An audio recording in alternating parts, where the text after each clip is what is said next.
Hello everyone, welcome to my YouTube channel everything here. हम बात कर रहे थे संधि की और हमने स्वर संधि को कंप्लीट कर लिया था। उसके बाद हम व्यंजन संधि को भी कंप्लीट कर चुके थे। आज हम पढ़ेंगे विसर्ग संधि। विसर्ग संधि क्या होती है?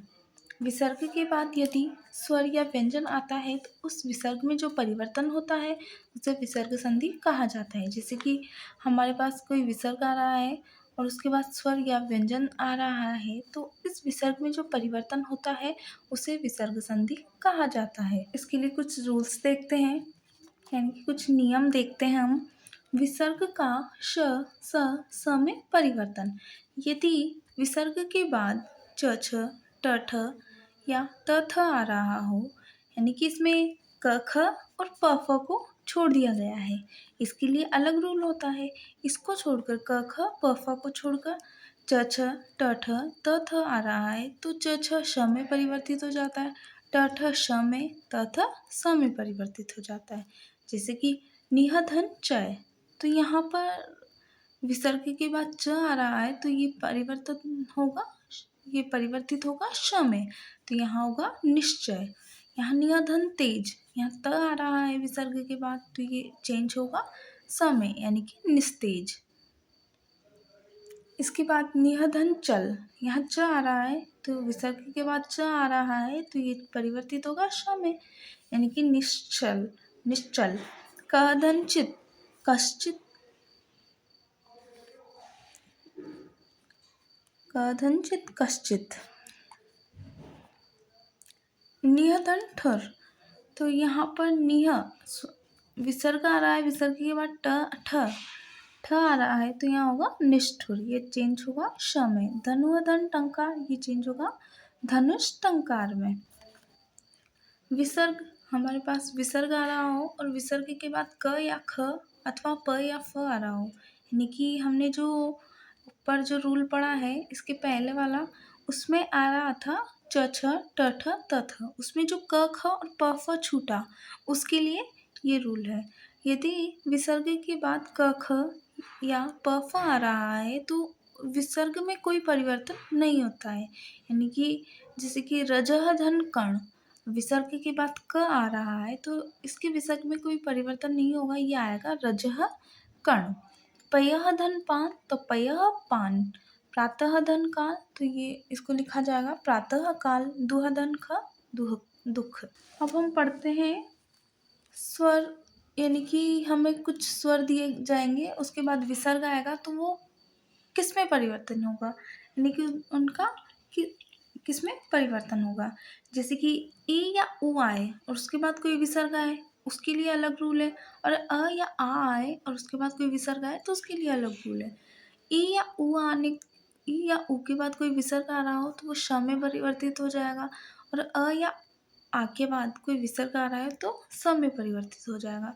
जैसे कि हम देखते हैं निहधन कपट, तो ई की ध्वनि आ रही है हमारे पास और उसके बाद कोई विसर्ग आ रहा है तो ये चेंज होगा श में। निष्कपट, दुहधन कर, दुष्कर, नियधन पाप, निष्पाप। अ या आ, अब यहाँ पर नमः, अ की ध्वनि निकल रही है तो अ के बाद विसर्ग आ रहा है तो ये चेंज होगा स में। नमस्कार, पुराधन कृत, पुरस्कृत, भाधन कर, भास्कर। अब इसके बाद हम दो रूल पढ़ते हैं। अ के बाद विसर्ग आ रहा हो, और दूसरा रूल है अ या आ के अलावा कोई स्वर आ रहा हो तथा इसके बाद विसर्ग आ रहा हो, यानी कि इसमें तो अ के बाद विसर्ग आ रहा है और इसमें अ या आ को छोड़कर उसके बाद विसर्ग आ रहा है। अ या आ को छोड़कर कोई स्वर और उसके बाद विसर्ग आ रहा है, और तीसरा चौथा पांचवा वर्ण, इसमें भी तीसरा चौथा पांचवा वर्ण आएगा, और या फिर य र ल व, इसमें भी य र ल व आएगा। तो ये तो चेंज होगा ओ में, और ये वाला चेंज होगा र में, यानी कि इसमें तो ओ में परिवर्तित हो जाएगा ये, और ये इसमें र में। हमें क्या याद रखना है, अ के बाद कोई विसर्ग आ रहा है, यानी कि अ की ध्वनि निकल रही है और विसर्ग आ रहा है उसके बाद, और उसके बाद यानी कि विसर्ग के बाद हमारे पास तीसरा, चौथा, पांचवा वर्ण हो या फिर य, र, ल, व हो तो वो ओ में परिवर्तित हो जाएगा। और दूसरा रूल है अ या आ को छोड़कर कोई स्वर आ रहा है और उसके बाद विसर्ग है, विसर्ग के बाद हमारे पास तीसरा, चौथा, पांचवा वर्ण या फिर य, र, ल, व है तो वो चेंज होगा र में। जैसे कि अधः धन गति, तो यहाँ पर अ की ध्वनि निकल रही है, उसके बाद विसर्ग तथा तीसरा वर्ण, तो ये हो जाएगा अधोगति। उसी प्रकार पय धन द पयोद, मनः धन योग मनोयोग, सरह धन ज सरोज। इसमें देखते हैं हम